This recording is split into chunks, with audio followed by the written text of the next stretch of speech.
Dżiny, te tajemnicze istoty, które zamieszkują granice między światami ludzi i duchów, są jednym z najbardziej fascynujących aspektów starożytnych wierzeń, szczególnie w kulturze arabskiej i islamskiej. Choć większość z nas kojarzy dżiny z baśniami, takimi jak Aladyn z baśni Tysiąca i Jednej Nocy, ich prawdziwa historia i znaczenie są znacznie głębsze i mroczniejsze. W tym filmie zanurzymy się w ich pradawne pochodzenie, ich różnorodne role w różnych kulturach i poznamy mało znane ciekawostki, które sprawią, że dżiny staną się jeszcze bardziej fascynującymi i przerażającymi istotami. Dżiny, jak mówi tradycja islamska, zostały stworzone przez Boga z czystego ognia bez dymu, czystej, żywej energii, która nadaje im zdolność do szybkiego przemieszczania się, zmieniania formy i wpływania na rzeczywistość w sposób, który dla ludzi pozostaje niedostępny. W Koranie pojawiają się wielokrotnie, a sura 55:15 mówi wyraźnie: i stworzył on dżiny z czystego płomienia ognia. Ten opis dżinów daje im unikalną pozycję w hierarchii stworzeń. Stoją między aniołami, które zostały stworzone z światła, a ludźmi, którzy powstali z ziemi. Dżiny są niezwykle potężne, mają wolną wolę, mogą czynić dobro lub zło, a ich wpływ na świat ludzki jest szeroko odczuwany. Ale co ciekawe, dżiny nie są tylko tworem islamu. Zanim pojawiły się w Koranie, w kulturze arabskiej, istniały już opowieści o duchach i demonach, które żyły na odludziach. W starożytnej Arabii, przed nadejściem islamu, dżiny były integralną częścią panteonu duchów natury. Uważano, że zamieszkują pustynie, oazy, ruiny i dzikie, niezamieszkane miejsca. Niektórzy wierzyli, że mają one swoje własne społeczeństwa. Zawierają małżeństwa, mają dzieci, prowadzą wojny. Mogły przybierać różne formy: zwierzęcia, człowieka, a czasem były niewidzialne. Ludzie bali się ich gniewu, wierząc, że dżiny mogły sprowadzać choroby, nieszczęścia, a nawet opętywać ludzi. Jednym z najciekawszych aspektów wierzeń związanych z dżinami jest fakt, że ludzie bali się ich do tego stopnia, że podejmowano specjalne kroki, aby ich nie rozgniewać.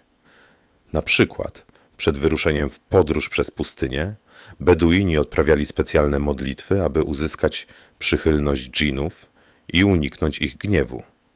Ponadto w wielu arabskich wioskach wierzono, że dżiny mogą zamieszkiwać pustynne oazy lub starożytne ruiny, dlatego w tych miejscach często składano ofiary, aby uniknąć przypadkowego zakłócenia ich spokoju.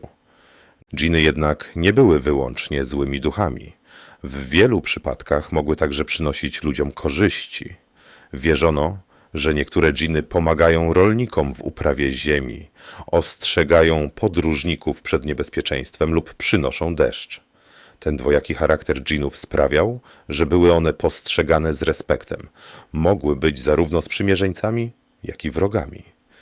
Jednym z najbardziej znanych dżinów w tradycji islamskiej jest Iblis. Dżin, który odmówił pokłonu przed Adamem. Zbuntował się przeciwko Bogu i stał się tym, co dziś znamy jako szatan. Jego historia jest doskonałym przykładem na to, jak dżiny, podobnie jak ludzie, mają wolną wolę. Mogą wybrać ścieżkę zła lub dobra.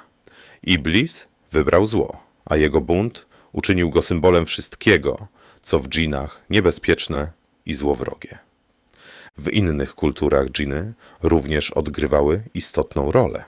W Persji, na przykład, pojawiły się istoty zwane diwami, które miały wiele cech wspólnych z dżinami. Diwy były złymi duchami, które siały chaos i zniszczenie. W perskiej mitologii pojawiają się w licznych opowieściach jako wrogowie ludzi i bogów. Ciekawostką jest to, że w niektórych opowieściach diwy były także postrzegane jako mieszkańcy niewidzialnych królestw, które znajdowały się w świecie równoległym do ludzkiego. W Indiach dżiny znalazły swoje miejsce w lokalnych wierzeniach dzięki wpływom muzułmańskim.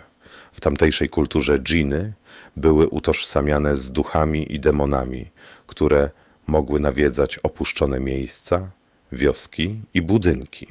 Opowiadano historie o dżinach, które opętywały ludzi, szczególnie w regionach wiejskich. Ludzie nosili specjalne amulety ochronne z fragmentami Koranu, aby chronić się przed złowrogimi dżinami, a niektóre miejsca były uważane za szczególnie nawiedzone przez te duchy. Inną fascynującą ciekawostką jest to, że w dawnych wierzeniach arabskich wierzono, że dżiny mogą kontrolować żywioły, szczególnie wiatr.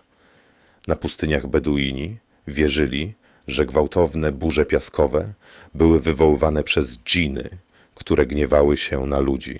Stąd też wiele modlitw i zaklęć było kierowanych do dżinów, by uspokoić ich gniew i przetrwać trudne warunki pogodowe. Dżiny wciąż odgrywają ważną rolę w wierzeniach wielu ludzi, zwłaszcza na Bliskim Wschodzie. W niektórych rejonach świata ludzie wciąż wierzą, że dżiny mogą wpływać na ludzkie życie, od wywoływania chorób, przez nieszczęścia, aż po opętania. Przez wieki ludzie tworzyli skomplikowane rytuały ochronne, które miały na celu odpędzenie dżinów lub zdobycie ich przychylności.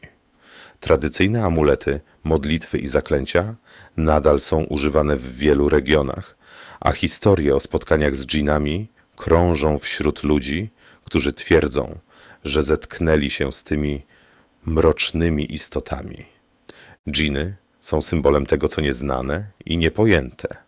Ich tajemnicza natura, zdolność do przemieszczania się między światami oraz ich ogromna moc sprawiają, że pozostają one jednymi z najbardziej fascynujących i przerażających istot w mitologii świata.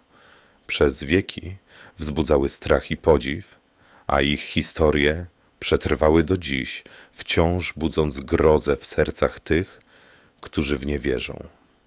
Jeżeli interesują Cię mityczne istoty pradawnych cywilizacji, to zachęcam Cię do obejrzenia kolejnego filmu z mojej kolekcji, w którym przybliżymy fascynującą postać Lilith, zwanej w mitach żydowskich pierwszą żoną Adama.